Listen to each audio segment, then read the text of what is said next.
Sumiklab ang barilan sa tipo-tipo Basilan dahil sa rido o away ng mga angkan. Hinahanap kasi ng isang grupo ang namaril umano sa isa nilang kaanak sa Lamitan. Umabot sa mahigit 7,000 ang lumikas. Nakatutok si Marisol Abduraman.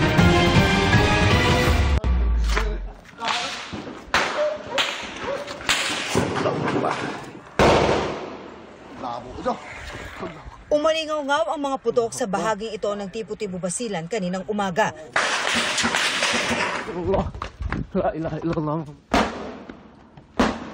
Ang mga nabulabog at takot na mga residente hindi alam kung saan magtatago.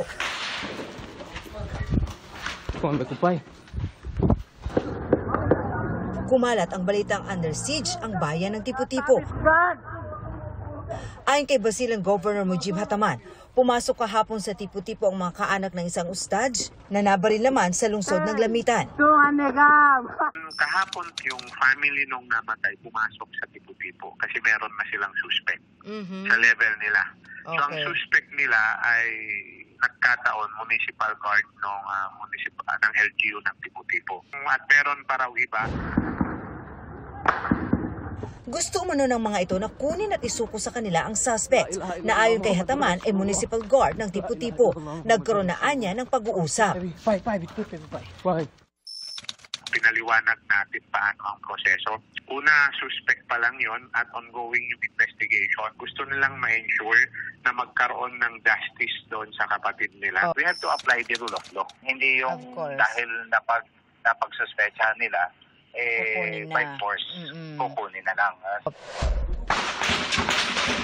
Pero nagkabarilan pa rin kaninang umaga. We have to come in. So, nandoon ang police, nandoon ang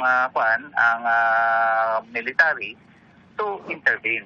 Na huwag kayong mag-resort sa violence dahil nagpapalitan ng putok ng baril.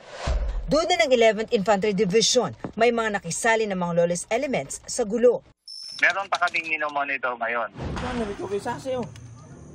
Kinansilang klase sa lahat ng antas at pasok sa mga tanggapan ng gobyerno sa lugar. Umabot naman sa mahigit 7,000 ang lumikas mula sa Bagidan at tipo-tipo proper, ayon sa tipo-tipo Municipal Social Welfare Office. Yung opisina kasi prior to the incident, dahil siyempre yung mga pumasok may kamag-anak din doon sa tipo-tipo proper, pinaalis na nila. So nalaman na rin lahat. So nagsialisan ng mga tao before the incident. 11:20 ng umaga kanina nang makontrol ang sitwasyon sa lugar. Bumalik na sa kanya-kanyang lugar ang mga magkalabang grupo. Sir, so clearly, this is a rido po.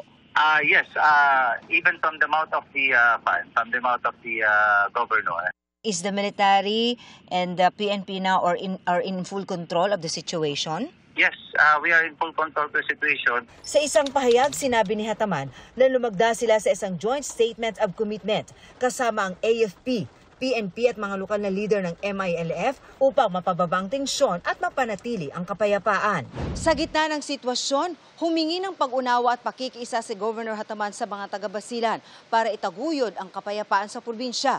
Hanggang ngayon, bantay sarado pa rin ng mga sundalo at pulis ang lugar para matiyak na hindi nalalala pa ang sitwasyon.